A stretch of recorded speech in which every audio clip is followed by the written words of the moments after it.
রাম রাম বন্ধুরা, নমস্কার। আশা করছি তোমরা সবাই খুব ভালো আছো। বন্ধুরা, ইন্ডিয়া পোস্ট অফিসের তরফ থেকে আরটিআই একটি নতুন আপডেট উঠে আসছে। খুবই ভালো আপডেট, বিশেষ করে তাদের জন্য যারা ইন্ডিয়া পোস্ট অফিস এমটিএস ভ্যাকেন্সির অপেক্ষায় আছো। এই এমটিএস ভ্যাকেন্সিটা জিডিএস এর ওপরের ভ্যাকেন্সি। এখানে তোমরা জিডিএস এর থেকেও বেশি স্যালারি পাবে।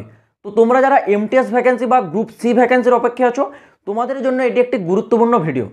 ইন্ডিয়া পোস্ট অফিসের তরফ থেকে আরটিআই যে নতুন আপডেট উঠে আসছে, বর্তমানে তোমাদের কিন্তু 60,000 ভ্যাকেন্সি খালি আছে, যেটা কিন্তু পূরণ হতে চলেছে 2024 সালে গ্রুপ সিতে।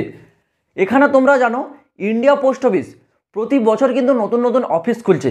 সেই তথ্যটা আমি তোমাদেরকে সামনে একটু তুলে ধরছি। দেখো, 2017 থেকে 2020 সাল এই বছরের মধ্যে কিন্তু নতুন পোস্ট অফিস খোলা হয়েছে ইন্ডিয়া পোস্ট অফিসের 5,639টি, যেখানে তোমাদের 2021 থেকে 2022-এর মধ্যে খোলা হয়ে গেছিলো 3,007টি টোটাল পোস্ট অফিস।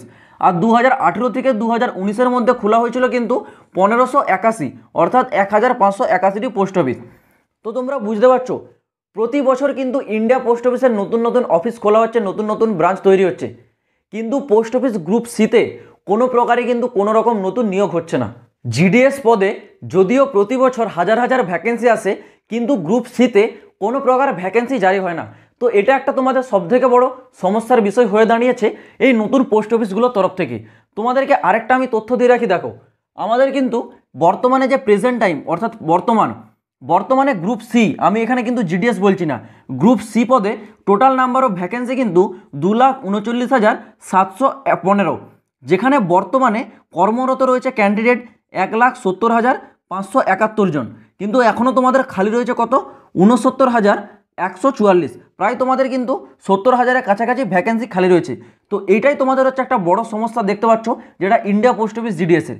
তো ইন্ডিয়া পোস্ট অফিস জিডিএস নতুন ভ্যাকেন্সি জারি হওয়ার কথা, কিন্তু গ্রুপ সিতে একটা 2023 সালে নোটিশ জারি হয়েছিল, কিন্তু সেই ভ্যাকেন্সিটা জারি হলো না।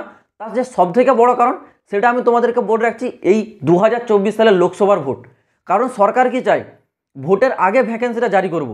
কারণ ভোটের আগে যদি ভ্যাকেন্সি জারি হয়, সেই ক্ষেত্রে আমাদের মতো যুব যারা সম্প্রদায় রয়েছে, তারা হচ্ছে সরকারের প্রতি একটা ভালোবাসা সৃষ্টি হবে, যে সরকার আমাদের জন্য নতুন ভ্যাকেন্সি জারি করলো, এই সরকারকে আমরা ভোট দেবো, ঘুরে আবার ওই সরকার আসবে।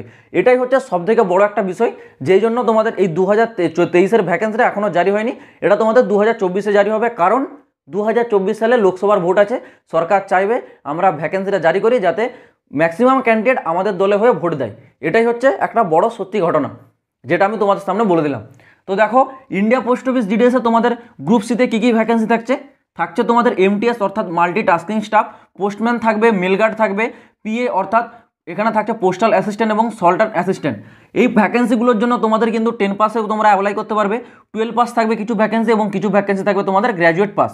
কিন্তু এটা তোমাদের জিডিএসের মতো নয় যে তোমরা অ্যাপ্লাই করলে তোমাদের মেরিট বেসে সিলেকশন হবে। এখানে তোমাদের রিটার্ন এক্সাম হয়। সেই রিটার্ন এক্সামের সিলেবাস সম্বন্ধে যদি তোমরা জানতে চাও, কমেন্ট বক্স খোলা রয়েছে, তোমরা কমেন্টে আমাকে জানাবে। খুব শীঘ্রই এই পোস্ট অফিস জিডিএসের গ্রুপ সি ভ্যাকেন্সির তোমাদের কী লেভেলের এক্সাম হয়, কোথা থেকে তোমাদের টপিক আসে, সেই বিষয়গুলো আমি তোমাদের সামনে আলোচনা করব। তো চলো বন্ধুরা, দেখা হচ্ছে আবার পরের ভিডিওতে নতুন কোনো আপডেটের সাথে। জয় হিন্দ, বন্দে মাতরম।